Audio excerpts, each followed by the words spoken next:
Muchas gracias, Norma. Buenos días, familia. Buenos y calurosos días, ¿verdad? Está haciendo calorcito. Bien, gracias a Dios por un domingo que nos permite reunirnos nuevamente como iglesia, como familia. Quiero recordarte que durante unas semanas estamos haciendo una pequeña pausa, estamos haciendo un paréntesis, por así decirlo, en nuestra serie de Hechos. Para los que nos acompañan por primera vez, bienvenidos, qué gusto poder verlos, que gracias a Dios que pueden estar aquí con nosotros. Y hemos estado predicando ya desde hace 7 meses. Qué rápido se pasa el tiempo viendo la serie de Hechos, pero durante este mes, muy a propósito del tema de la salida de Eclesia o la plantación de Eclesia, vamos a estar predicando por 4 domingos temas relacionados con la plantación. Entonces, vamos a estar hablando durante estos domingos sobre estos temas y decidí utilizar, a pesar de que estamos haciendo un paréntesis, decidí utilizar un pasaje de Hechos. Tampoco quise quebrarme mucho la cabeza en irme a otro libro, entonces dije, ¿por qué no usar Hechos para esta predicación? Vamos a estar en Hechos capítulo 17, pero quiero preguntarte algo y quiero que nos lo respondamos nosotros. ¿Por qué las grandes ciudades importan? ¿Por qué las grandes ciudades consideraríamos que tienen la misma necesidad del evangelio? Vamos a orar. Y vamos a pedir al Señor que nos dé sabiduría para comprender su palabra. Padre, gracias en esta mañana por lo bueno y misericordioso que eres con nosotros, Señor. Gracias porque tú estás aquí presente, Señor. Eso es lo que tu palabra nos dice y eso es en lo que creemos. Te rogamos que nos ayudes, Señor. Ayúdanos a reconocer nuestra necesidad de ti. Nuestra necesidad de tu palabra, nuestra necesidad de la llenura del Espíritu Santo. Ayúdanos a meditar en tus mandamientos, Señor, y en tus promesas. Te pedimos todo esto en el nombre de Jesucristo. Amén.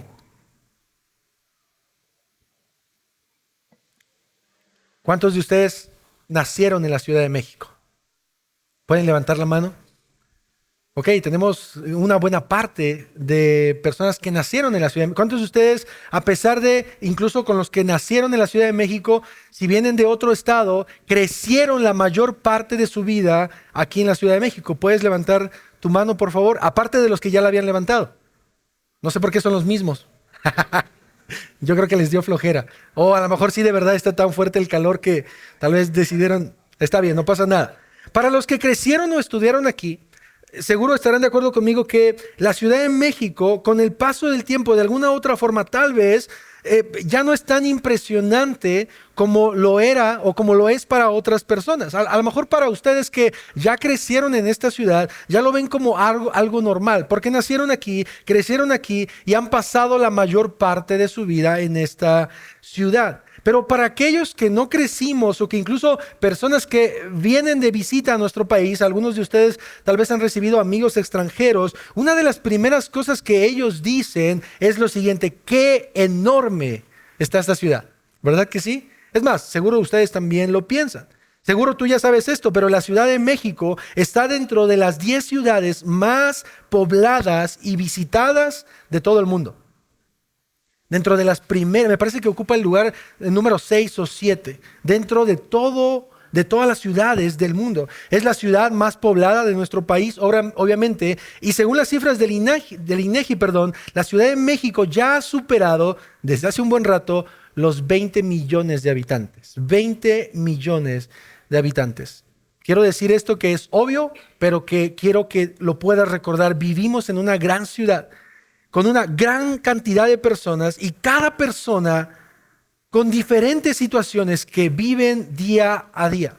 Sé que te ha pasado, sales a la calle, vas al centro o al trabajo, te subes al camión, al taxi o al lugar en donde estás y ves rostros diferentes. No solo literalmente, caras diferentes, sino ves expresiones diferentes. Ves personas que están luchando por trabajar, contentos, felices, que día a día están buscando salir adelante con una sonrisa en la boca, que tú dices, no sé por qué se están riendo, pero ahí están. Pero das la vuelta y te das cuenta que del otro lado hay personas que parecen muertos en vida. Que personas que de verdad van luchando con seguir adelante, personas que no sabemos qué traen en la mente, tal vez tuvieron un problema o tienen un problema económico, familiar, que ya no quieren seguir adelante. Vemos rostros diferentes, personas que tienen acciones o pensamientos diferentes. Y quiero aclarar algo, esto no significa que en los lugares pequeños esto no ocurra. Claro que ocurre, pero en la ciudad, al haber más personas, es mucho más evidente el que nosotros podamos identificarlos. Las grandes ciudades, incluso podrás estar de acuerdo conmigo, son importantes para el tema de la economía de nuestro país. Pero al mismo tiempo, a mayor número de personas, mayores serán los conflictos que habrá. Y familia, tú y yo vivimos en esta ciudad. Dios nos ha puesto en este punto de nuestras vidas con algún propósito en específico. Y esa es una de las razones por las cuales en esta mañana yo quiero hablarte de la importancia de las grandes ciudades, pero sobre todo la importancia del evangelio en estas grandes ciudades. ¿Y por qué estoy enfatizando este tema? Porque uno de nuestros pastores, si bien no plantará en la Ciudad de México, pero plantará en el estado, en Nezahualcóyotl. ¿Cuántos conocen Nezahualcóyotl? Vas a estar de acuerdo conmigo en que Nezahualcóyotl es una gran ciudad, es una ciudad muy grande, demasiado grande, que también tiene necesidad del evangelio. Así que una vez dicho esto, por favor, abre tu Biblia en Hechos capítulo 17, por favor. Hechos capítulo 17, vamos a leer del versículo 16 al 34. Hechos 17, versículos del 16 al 34, dice la palabra de Dios. Mientras Pablo los esperaba en Atenas, su espíritu se enardecía dentro de él al contemplar la ciudad llena de ídolos. Así que discutía en las sinagogas con los judíos, con los gentiles, temerosos de Dios. Y diariamente en la plaza con los que estuvieran presentes. También discutía con él algunos de los filósofos epicúreos y estoicos. Y algunos decían, ¿qué quiere decir este palabrero?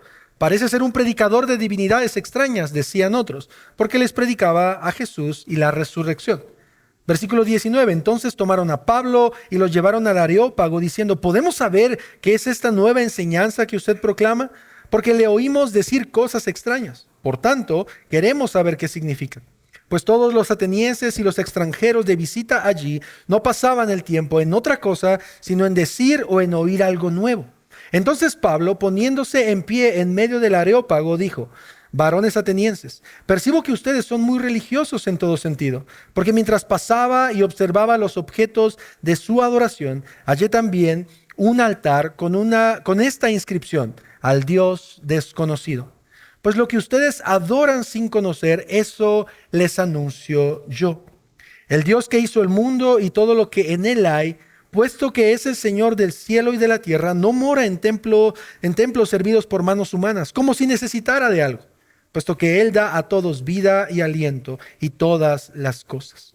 De uno solo, Dios hizo todas las naciones del mundo para que habitaran sobre toda la superficie de la tierra, habiendo determinado sus tiempos y las fronteras de los lugares donde viven, para que buscaran a Dios y de alguna manera, palpando, lo hallen, aunque Él no está lejos de ninguno de nosotros.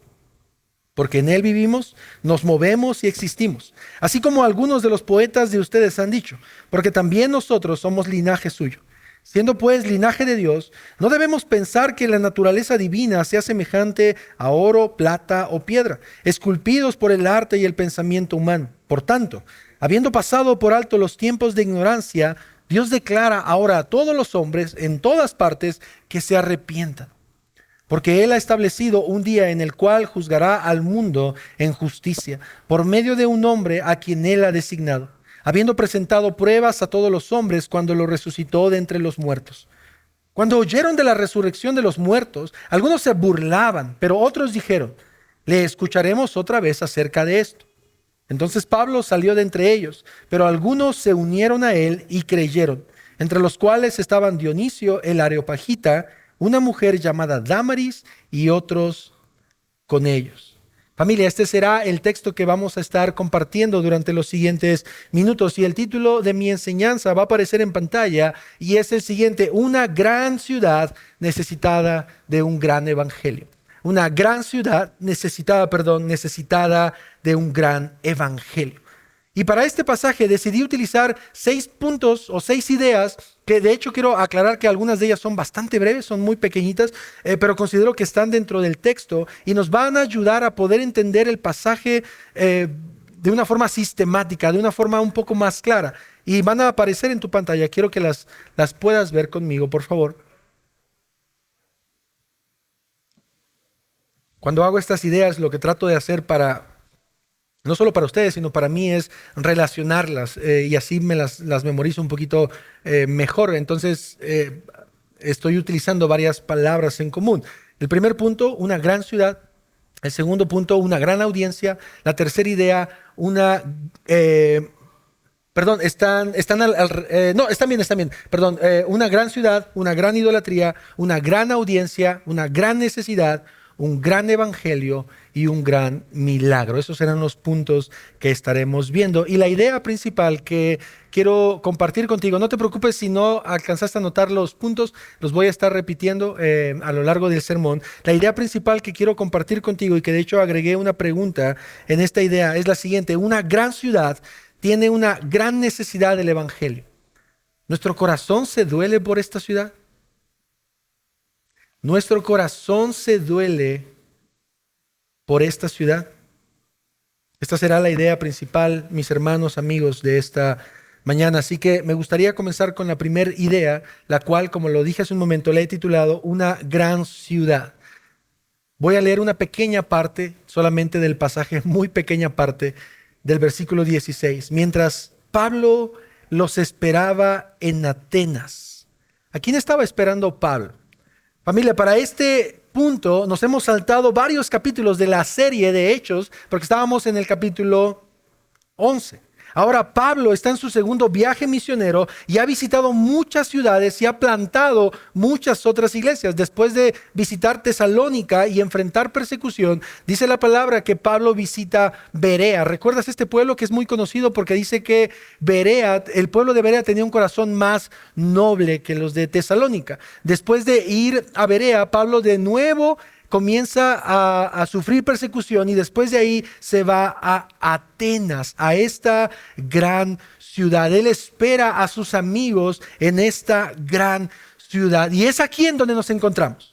Pablo está esperando a estos hombres, a sus amigos, en una ciudad increíble, una ciudad que hasta el día de hoy es muy famosa por muchas cosas.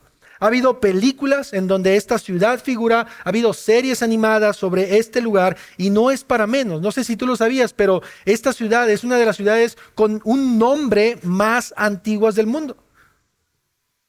La ciudad de Atenas en el tiempo de Pablo y aún varios siglos antes, para ser exactos 5 siglos, había tenido mucha fama y mucho poder específicamente por el tema de conocimiento, por la sabiduría.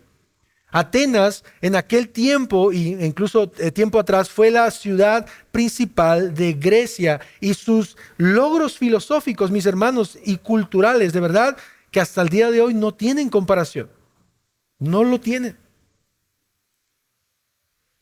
Este nombre que recibe esta ciudad es muy probable que lo haya recibido por la diosa Atenea, la diosa de la sabiduría y de la guerra. Algunos de ustedes vieron, sobre todo los más, tal vez, a lo mejor 30añeros, 35añeros, ¿vieron Caballeros del Zodiaco? Bueno, ¿recuerdas que hay una diosa ahí? Esa es la diosa Atenea. Y los Caballeros del Zodiaco, pues esa animación o esa caricatura está basada en muchas cosas de Atenas. Yo sé que los de más arriba no lo entienden, no se preocupen, pero hay otras películas que tienen a esta ciudad en esas películas. Así que Pablo se encuentra en este lugar. Una ciudad con una arquitectura impresionante, sus edificios, sus templos, todo era asombroso. Es más, hasta el día de hoy hay uno de estos templos que sigue de pie y que sé que lo has visto o has escuchado. Y este templo está localizado en la parte más alta de Atenas. Este templo es llamado el Partenón. ¿Has escuchado de esto, verdad? Dime si no se ve hermoso este lugar. Es una verdadera belleza. Y era en este lugar en donde familia Pablo se encontraba recorriendo las calles, viendo la cultura de los atenienses y pensando un poco en nuestro contexto como mexicanos. Nosotros también vivimos en una sociedad que tiene mucho que ofrecernos. No sé a ustedes, pero a mi esposa, sobre todo más a mi esposa, le encanta ir al centro. Le gusta andar recorriendo las calles, ver los edificios, ver las iglesias católicas, estar ahí en el centro. Le gusta mucho. Bueno, y también andar ahí comprando cosas, pero le gusta. Porque la Ciudad de México tiene mucho que ofrecernos también. Nosotros podemos ver, y no sé si ustedes, pero a mí me pasa que a pesar de que he visto Bellas Artes muchas veces, me sigue impresionando. Su arquitectura es increíble. Pero dentro de todo esto que la ciudad de Atenas y nuestra ciudad tenían que ofrecer, al igual que con el apóstol Pablo, podemos encontrar también que algo que tenían que ofrecer era una gran idolatría. Y este es nuestro segundo punto, la segunda idea que quiero compartir contigo, una gran idolatría. Para este punto quiero leer todo el versículo, aunque solo va a aparecer una pequeña parte en tu pantalla. Dice, mientras Pablo los esperaba en Atenas, ya tenemos claro en dónde, sobre Atenas, la información de Atenas, por qué Pablo estaba ahí. Mientras él los esperaba, miren lo que dice, su espíritu se enardecía dentro de él al contemplar la ciudad llena de ¿qué? De ídolos. Entonces, Pablo está esperando a sus amigos, pero mientras él los espera, yo quiero pensar que él comienza a recorrer la ciudad, comienza a ver todo lo que estaba en esa ciudad, visita las sinagogas, porque de hecho eso es lo que dice el pasaje. Lo que nos debería de dar a entender es que, como en otras ciudades, había un pequeño o un gran grupo de judíos. ¿Recuerdas? Las sinagogas eran los templos de los judíos. Entonces, al haberse una sinagoga, significa que había un grupo considerable de judíos. Pero tristemente, lo que Pablo observa en este recorrido de Atenas era una vasta cantidad de deidades. Esta ciudad se caracterizaba por tener muchos, pero en serio, familia, muchos dioses a los que adoraban. La ciudad estaba llena de templos grandes y pequeños, como el Partenón, en donde los griegos buscaban rendir adoración a su manera. Esto es lo que Pablo se encuentra por su camino. Una gran ciudad, pero una gran ciudad llena de ídolos. Había cientos de ellos, pero particularmente ellos tenían 12, los cuales no te voy a decir, no es relevante, pero ellos tenían 12 dioses dirigidos por Zeus. Pero no eran los únicos que había muchos más. Al punto incluso, y lo vamos a ver más adelante, de que ellos hacían monumentos o altares por si las moscas. Ellos hacían monumentos y altares por si acaso se les había olvidado un ídolo o un dios. Entonces ahí estaba su altar, al dios desconocido. Ahora, lo interesante de esta porción es ver lo que Pablo siente al momento de que él recorre la ciudad y ve los ídolos. ¿Te diste cuenta cuál es la palabra que Lucas describe en Pablo? Su corazón enardecía. Ahora, muchas personas podrían pensar que esta traducción o esta palabra tiene que ver con Pablo se enojó mucho. A Pablo le disgustó, le enfureció que la ciudad estuviera llena de ídolos. Pero me gusta mucho cómo lo hace o cómo lo traduce la versión de NBI, porque creo que le da en el clavo de lo que verdaderamente Pablo estaba sintiendo. Mira lo que dice la versión de NBI. A Pablo le dolió en el alma ver que la ciudad estaba llena de ídolos. Pablo no fue indiferente a la idolatría, a él le dolió. Fue algo que no solo le causó incomodidad, sino que dice la palabra le dolió. Porque él sabía que todos estos altares y todos estos dioses eran dioses hechos de mármol, eran dioses hechos de oro, de madera, para suplir una necesidad que esta ciudad realmente tenía. Una ciudad muy grande, una ciudad que podía jactarse de su sabiduría, tenía demasiados ídolos. ¿Y sabes qué? Eso los alejaba de la verdad. Y no sé si lo piensas, pero yo creo que este pasaje desde estos primeros versículos tiene mucho que decirnos, familia. Porque no sé si en algún punto de tu cristianismo o de tu vida tú has sentido ese dolor por tu ciudad, por tu estado, por tu pueblo, por tu colonia. Y no es algo que tienes que responderme, porque el Señor obviamente confronta mi alma y yo tuve que responder al Señor, pero eso es algo que el Señor nos está preguntando en este momento. ¿Nos estamos doliendo por la idolatría que hay en nuestra ciudad? Hemos clamado al menos una vez, dos, para que el Señor quite el velo de las personas que están en idolatría. O tal vez, como muchas personas, nuestro corazón se endurece y se enoja solamente y decimos, gente ignorante que está adorando ídolos, ¿por qué lo hacen? No sé en qué posición estés tú. Nosotros los cristianos somos muy buenos para juzgar a otras religiones por sus ídolos. Pero no somos tan buenos para juzgar nuestros propios ídolos. Vivimos en una ciudad con muchas religiones y aún muchos otros que dicen no tener una religión, que por cierto, déjame hacer un paréntesis porque esto es algo que he escuchado ya en otras ocasiones. Entiendo cuando a veces tú le dices a alguien más o lo estás evangelizando que el cristianismo no es una religión, sino una relación, porque entiendo que lo que estás tratando de decir es que tú no eres una persona que vive en una religiosidad y eso se entiende. Es decir, tú no vives por reglas y normas que la religiosidad ofrece. Pero bíblicamente hablando, para que podamos entenderlo todos, si tenemos una religión.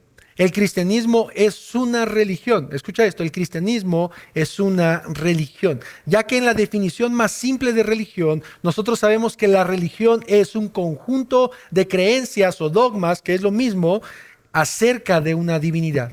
Entonces, la próxima vez que te digan sobre tu religión, dilo bíblicamente, sí, tengo una religión. Santiago lo dice, la religión pura y sin mancha es esta. ¿Estamos? Ok, una vez, después de haber dicho eso, entonces quiero decir lo que estaba diciendo. Las personas de esta gran ciudad piensan que está bien no tener religiones. Hay católicos, cristianos, mormones, testigos de Jehová, musulmanes, muchas religiones. Aún aquellas personas que dicen, no, yo soy ateo, soy agnóstico, quiero decirte algo. Todo ser humano es religioso.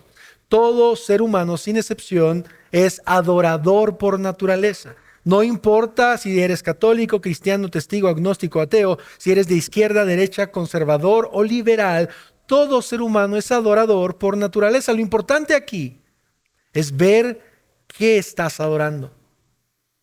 ¿En qué persona estás poniendo tu esperanza? ¿En qué inviertes tu vida, tu dinero, tus pensamientos? Pero todo ser humano es adorador por naturaleza. Y lo que estamos viendo en Hechos 17 con el libro, con la historia de Pablo en Atenas, es que vemos a una comunidad con demasiados ídolos. Con demasiados ídolos. Pero ve conmigo a la tercera idea para que veamos esto. Además de una gran ciudad y además de una gran idolatría, vamos a darnos cuenta que también hay una similitud entre Atenas y la Ciudad de México. Esta tercera idea yo le he titulado Una gran audiencia. Una gran audiencia, versículo 17 y 18. Una vez que Pablo se da cuenta de esta idolatría, así que discutía en la sinagoga con los judíos y con los gentiles temerosos de Dios y diariamente en la plaza con los que estuvieran presentes. También discutían con él algunos de los filósofos epicúreos y estoicos, y algunos decían, ¿qué quiere decir este palabrero? Parece ser un predicador de divinidades extrañas, decían otros, porque les predicaba a Jesús y la resurrección. Una vez que Pablo recorre la ciudad, familia, una vez que él se da cuenta de la idolatría, él no se queda callado.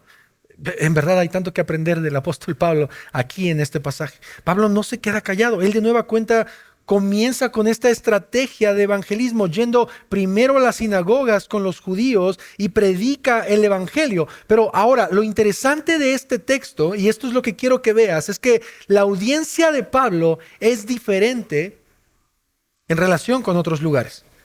Cuando él estuvo en Jerusalén, nosotros podemos ver que la audiencia en su mayoría eran ¿qué? Judíos, muchas gracias.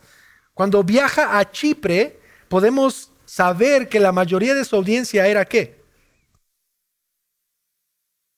Gentiles, aunque también había algunos judíos. Pero especialmente en este pasaje vemos algo que las grandes ciudades ofrecen, incluso hasta nuestros días, y esto es la multiculturalidad o pluralismo étnico. Lo voy a volver a repetir. lo que nosotros encontramos en las grandes ciudades es la multiculturalidad o un pluralismo ético. ¿Qué significan estas palabras? Es muy simple. Lo que esto significa es que en un mismo lugar hay personas de diferentes culturas, diferentes personas de grupos, razas, colores. Vemos a muchas personas reunidas por algo en específico. Puede ser la educación, puede ser el trabajo, puede ser un mejor estilo de vida, pero algo que nosotros encontramos en Atenas y que lo encontramos obviamente en Ciudad de México es esta multiculturalidad.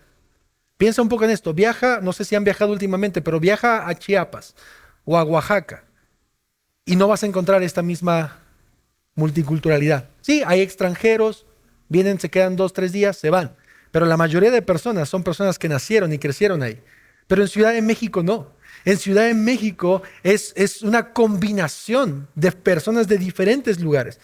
Las ciudades están compuestas en su mayoría por personas de diferentes lugares, personas con diferente educación, diferente color de piel, distinta clase social. Lo he dicho en otras ocasiones, piensa un poco en nuestra iglesia. Si bien varios de ustedes son de aquí de la ciudad, habemos otros que tal vez no somos de aquí, tenemos diferentes costumbres, pero el trabajo, el estudio nos trajo a este lugar. Ahora, si llevas tiempo en la iglesia, ya sea en Doxa o en otro lugar, seguramente te has dado cuenta que dentro de grupos, incluso hasta en núcleos más pequeños, una familia, hay diferentes formas de pensar, diferentes formas de ver las cosas. E incluso eso que podemos ver diferente puede causar conflicto entre unos y otros. Quiero darte un ejemplo bastante sencillo para afirmar mi punto. Y quiero que por favor, antes de que pongan la pantalla, quiero mostrarte unas imágenes y que tú me digas solamente lo primero que ves. Quiero demostrar mi punto con estas aproximadamente 100 personas que vemos. No te preocupes, con este ejercicio no voy a determinar si estás medio mal o si a lo mejor se te zafó un tornillo. Eso ya lo sé sin hacer la prueba, pero quiero que puedas responder. ¿Qué ves en esta imagen? Ok, tenemos 3 opciones. ¿Quién vio las montañas? Una persona, muchas gracias. ¿Quién vio el cocodrilo? ¿Quién vio el barco? Ok, siguiente imagen, por favor. ¿Quién vio los labios? ¿Quién vio un árbol? ¿Quién vio un bosque? Muchas gracias. Mi punto se va reafirmando. Última imagen, por favor. ¿Quién vio a este superhéroe conocido como Birdman? El hombre pájaro. No a Batman, a Birdman. ¿Sí? Ok, ¿quién vio a Batman? ¿Quién vio a Sherlock Holmes? ¿Nadie? Ok, ¿uno? ¿Sí lo ven? Ok, muchas gracias. Entonces, cada persona dentro de nuestro contexto, dentro de este pequeño grupo, piensa de forma diferente. Tenemos formas de pensar que son diferentes y que a veces, si no tenemos este control, pueden causar un gran conflicto. Y esto es lo que Pablo estaba experimentando. Pablo discute en las sinagogas compuesta en su mayoría por judíos.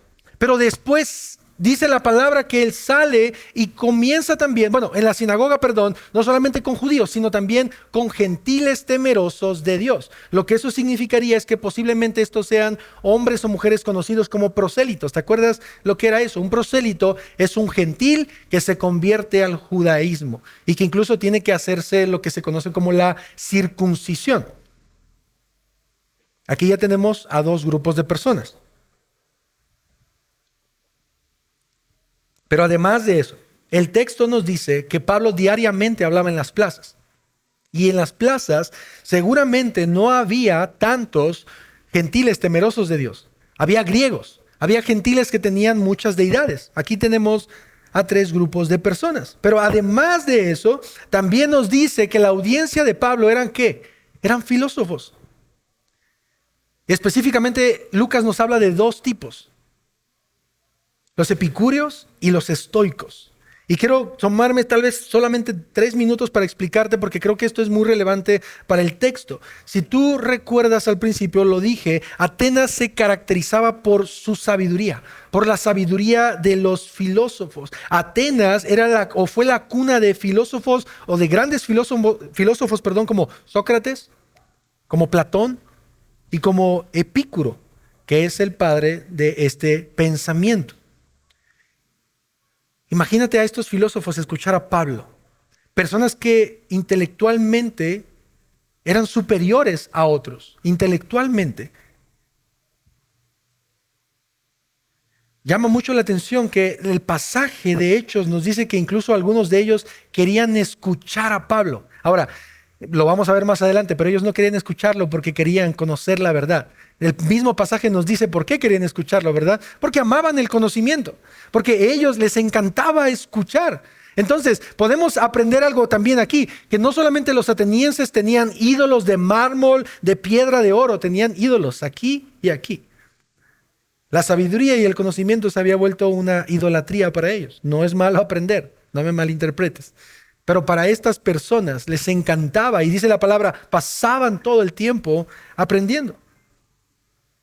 Y estos filósofos, los epicúreos y los estoicos, buscaban preguntarle a Pablo qué significa. Pero ojo con esto, porque ellos no le preguntaban a Pablo, queremos aprender más, queremos saber. No, ellos le preguntaban a Pablo porque los atenienses y específicamente los miembros del Areópago, que eso hablaré en unos segundos, ellos se consideraban a sí mismos como custodios de la enseñanza. ¿Qué significa eso? Que si había algún mensaje nuevo, alguna enseñanza sobre un Dios nuevo, primero tenía que pasar sobre ellos para ver si ellos lo aprobaban. Entonces aquí ya tiene un poco más de sentido nuestra historia, porque estos hombres no estaban escuchando a Pablo porque querían recibir la verdad, no, querían analizar lo que Pablo tenía que decir. Por esa razón es que algunos de ellos lo mencionan como un palabrero.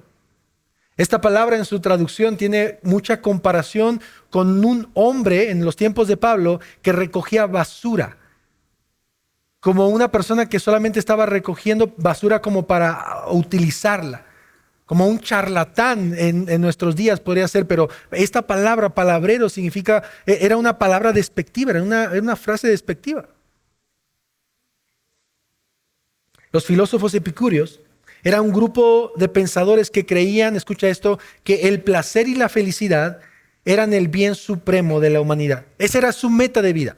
Es decir, ellos no creían en una vida más allá de la muerte y ellos creían que el vivir o el gozarlo era aquí y ahora. No sé si esto te suena familiar, pero a mí sí. Esto es algo que ocurre en nuestra ciudad todo el tiempo. La gente piensa que no existe un cielo, que no existe un infierno, que la vida hay que vivirla porque solo hay una. Hay canciones incluso dedicadas a eso.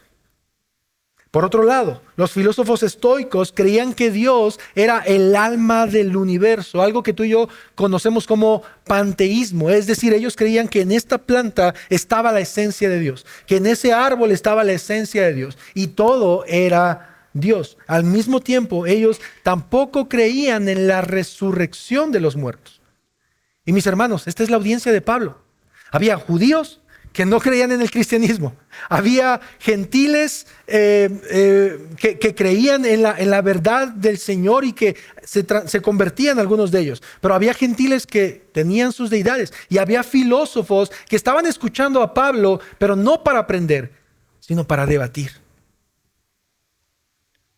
Y si tú lo piensas, nosotros como iglesia, y aún la plantación que está a punto de lanzar, se enfrentará con diferentes tipos de personas, al igual que Pablo. Yo creo y he podido ver en la gracia del Señor a personas que llegan a la iglesia con un corazón noble y necesitado de escuchar el Evangelio. Pero por otro lado, hay personas que pueden llamarnos palabreros y charlatanes porque piensan que les estamos predicando de cosas extrañas. Esto es un reto que nosotros enfrentamos como creyentes todos los días. Si tú sales a la calle y predicas el Evangelio, vas a encontrarte a estos grupos de personas simpatizantes, personas que conocen de Dios, pero que pueden ser muy religiosos y que te tachan de palabrero, o personas que solamente te quieren escuchar para debatir en contra de lo que estás diciendo. Pero esto es parte de vivir en una gran ciudad. Lo importante es reconocer lo que Pablo vio en los siguientes versículos. Y aquí voy a ir un poquito más rápido. Versículo 19, y esta es nuestra cuarta idea, la cual he titulado Una gran necesidad.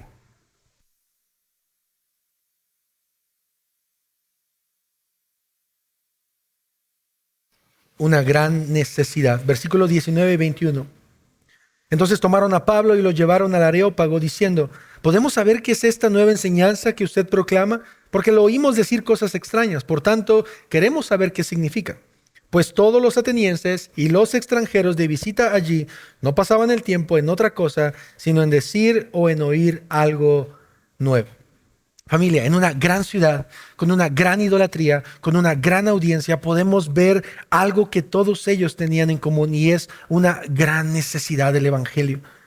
Mira lo que sucede en nuestra historia. Estos filósofos querían conocer aún más, pero te lo repito de nueva cuenta, ellos no querían saber porque querían ser evangelizados. No, ellos querían filtrar el mensaje de Pablo y escuchar si lo que Pablo estaba diciendo tenía lógica o no. Y por esa razón ellos lo llevan al Areópago. ¿Qué es el Areópago? Esta palabra significa la colina o la roca de Ares. Otro dios más. Y esta roca, que de hecho esta es una imagen tomada hace no tanto tiempo, era esto precisamente, un areópago, era una roca grande en donde los miembros del areópago discutían sobre temas filosóficos y también discutían sobre algún crimen, cómo es que ese crimen se tenía que resolver. Y ahí es en donde Pablo fue llevado. Quiero que imagines o que visualices esta escena conmigo, porque podemos encontrar a lo largo del Nuevo Testamento que Pablo tuvo retos bastante complicados. Pablo esta vez no estaba predicándole a gentiles comunes, por así decirlo, no. Él estaba en el punto, en el núcleo, si podemos decirlo así, de la sabiduría. Él estaba en la ciudad que se caracterizaba por su inteligencia. Y allí está Pablo, frente a un grupo de grandes sabios, gente privilegiada, hombres y mujeres que solo pasaban el tiempo discutiendo.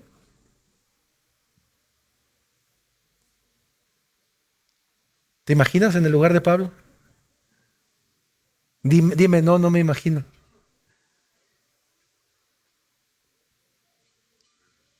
Parece que estos hombres solamente querían analizar lo que Pablo estaba diciendo.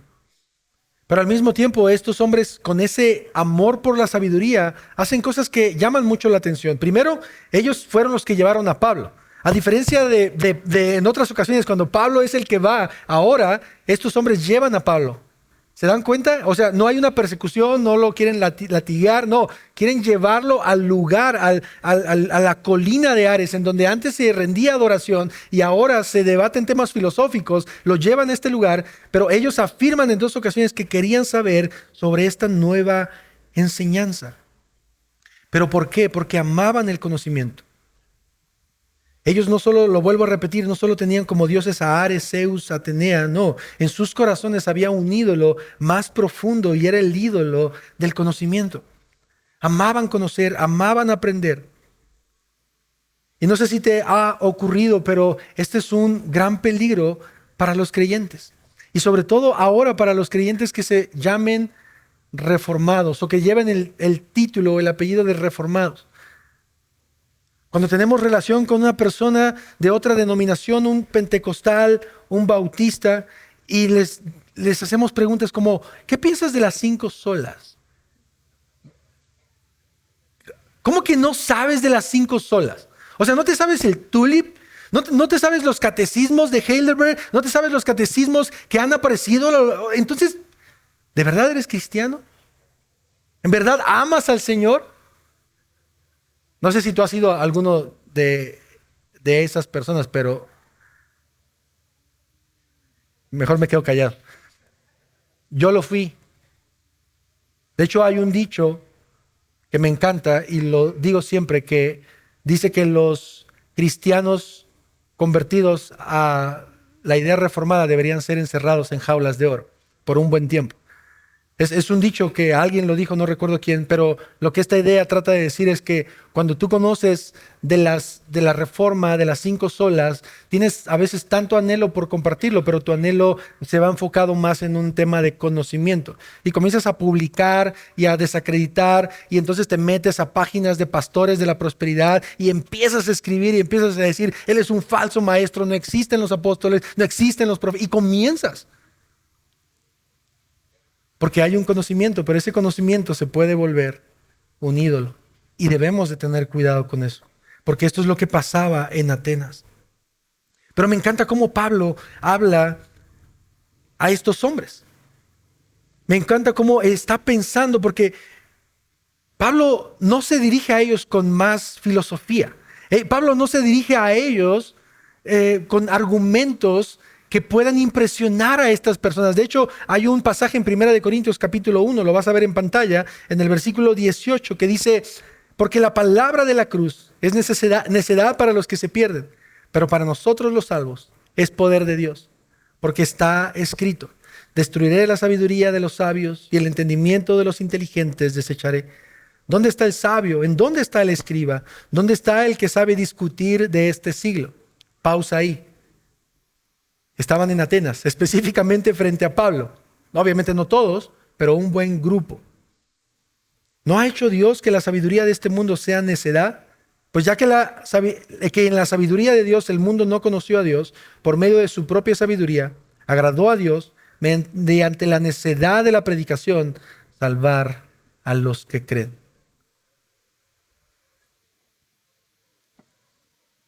No sé si tú lo veas, espero que sí, pero es evidente que en este texto los atenienses tenían un hambre, pero no era un hambre de Dios, era un hambre de conocimiento.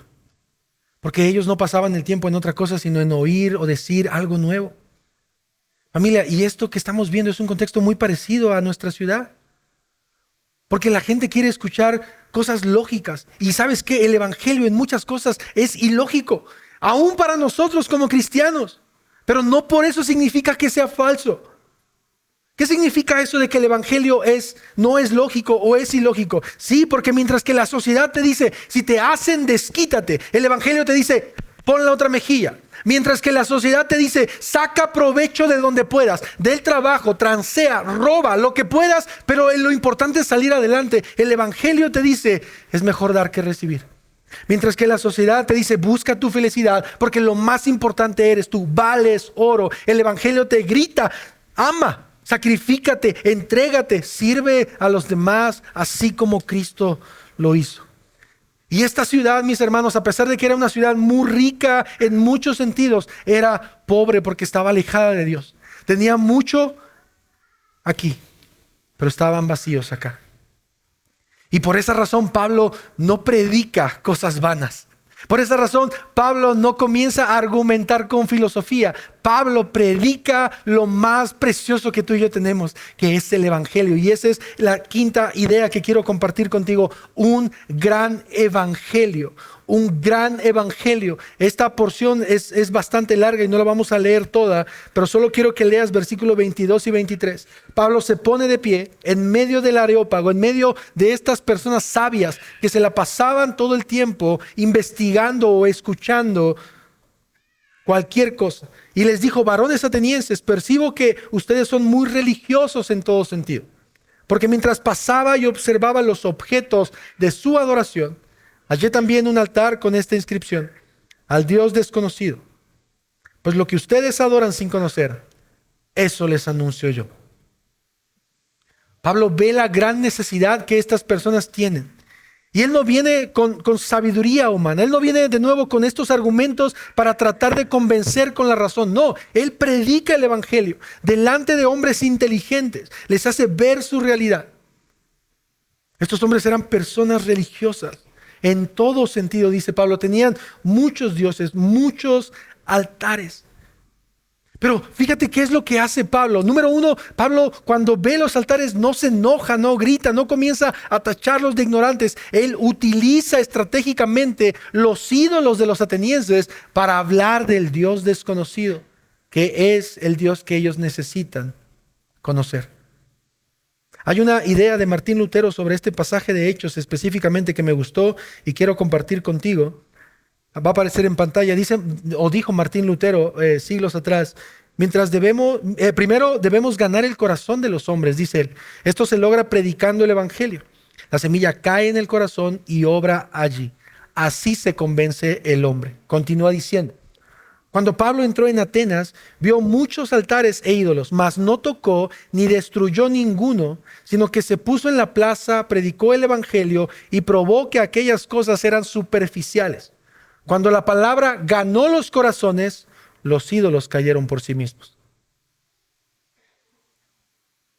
Lo que todo ser humano necesita para derribar los ídolos de su corazón no es otra cosa sino el mensaje del Evangelio. A conocer a este Dios desconocido que, de acuerdo a las palabras de Pablo, y no sé si a ti no te emocione o te da esperanza aún para tu familia no creyente, pero a mí sí y mucha. Pablo dice, este Dios que no está lejos de ninguno de nosotros. Se lo está diciendo a gentiles. No sé si tú lo sabías, pero nuestro Dios no está lejos de tu familia que no quiere conocerle. Nuestro Dios no está lejos de aquellas personas que lo han rechazado y a los cuales tú amas. Nuestro Dios no está lejos de tus hijos que están en rebeldía y que no quieren conocer nada del cristianismo. Nuestro Dios está cerca. Y de alguna forma, aunque sea a tientas, dice la palabra, Dios quiere que le conozcan. Y no sé si esto es para alguien específicamente en esta mañana. Yo no soy un profeta, no puedo decir exactamente quién, pero el Señor sí lo sabe. Si tú te has sentido alejado del Señor, o si tú has creído que te has alejado del Señor, déjame decirte algo. El Señor no está lejos. El Señor está ahí esperando a que vuelvas a Él. El Dios que creó todo, el Dios que es el Señor de todo, el Dios que no necesita altares, que no necesita de templos, el que sustenta todas las cosas, incluidos a cada uno de nosotros, es quien ha determinado el inicio y el fin y los límites de esta gran ciudad.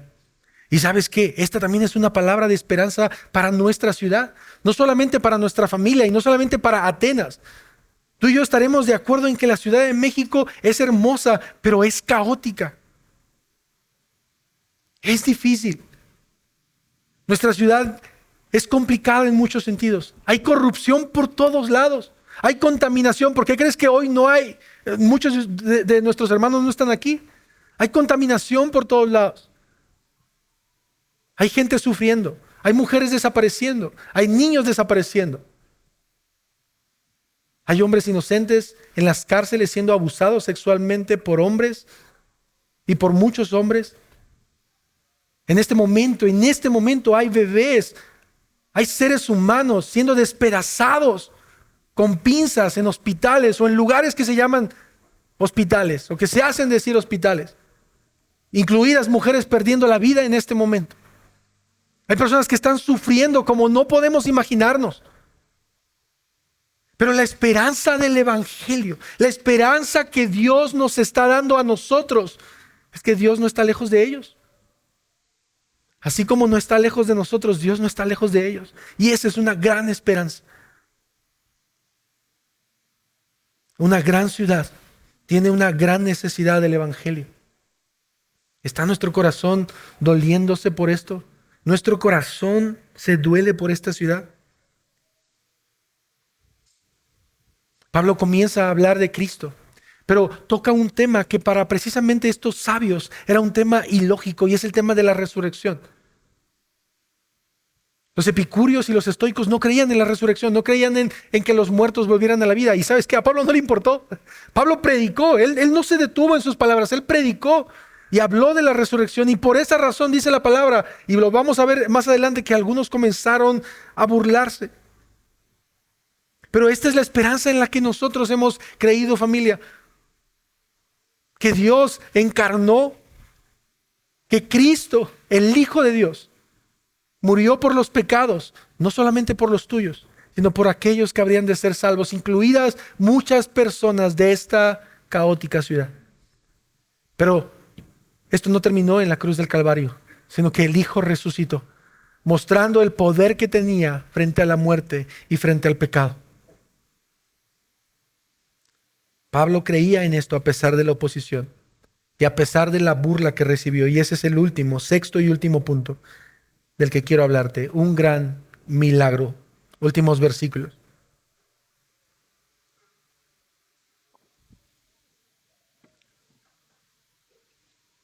Cuando oyeron de la resurrección de los muertos, algunos se burlaban.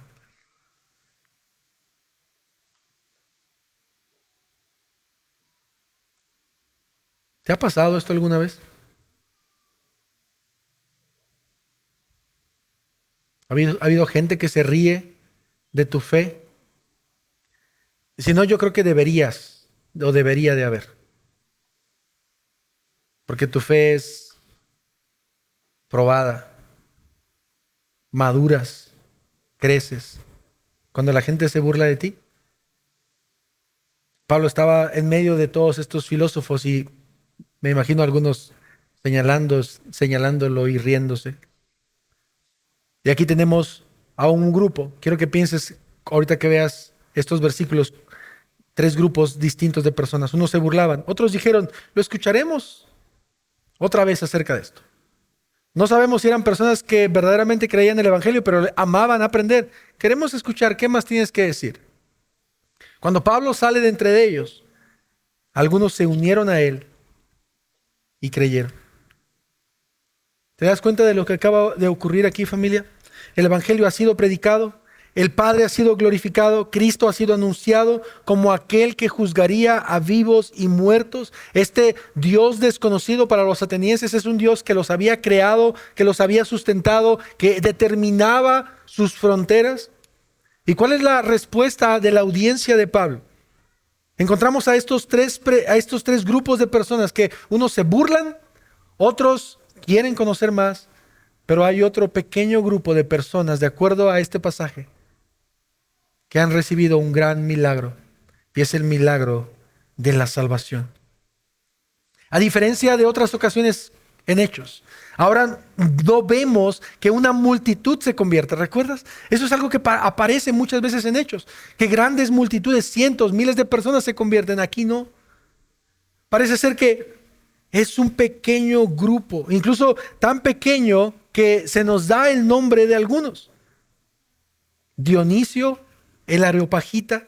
¿Qué significa eso? Que un filósofo creyó. Un Areopagita era el encargado del Areópago, de este lugar que vimos que era el lugar de la sabiduría. Y entre todos ellos hubo uno que creyó en el Evangelio. Pero no solamente él, también Dámaris. Para los griegos, para los atenienses, era difícil tener a una mujer dentro del Areópago, a menos que esta mujer fuera una mujer con mucha posición económica y también mucho conocimiento. Y ella también cree en el Evangelio, junto, dice la palabra, con otros y otros. 2, 3, no lo sabemos. Pero lo increíble que vemos es que una vez que Pablo predica el Evangelio, Dios hace el milagro de una conversión. Familia, nosotros queremos plantar más iglesias.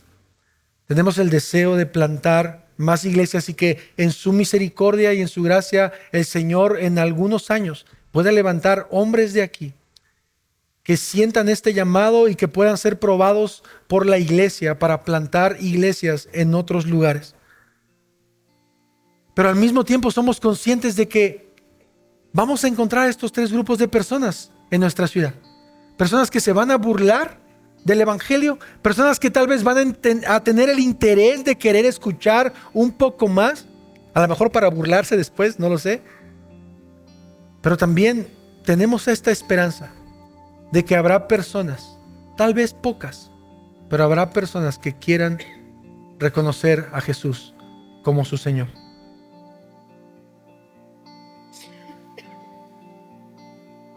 Esto que sucedió en Atenas es algo que sigue sucediendo en nuestra ciudad.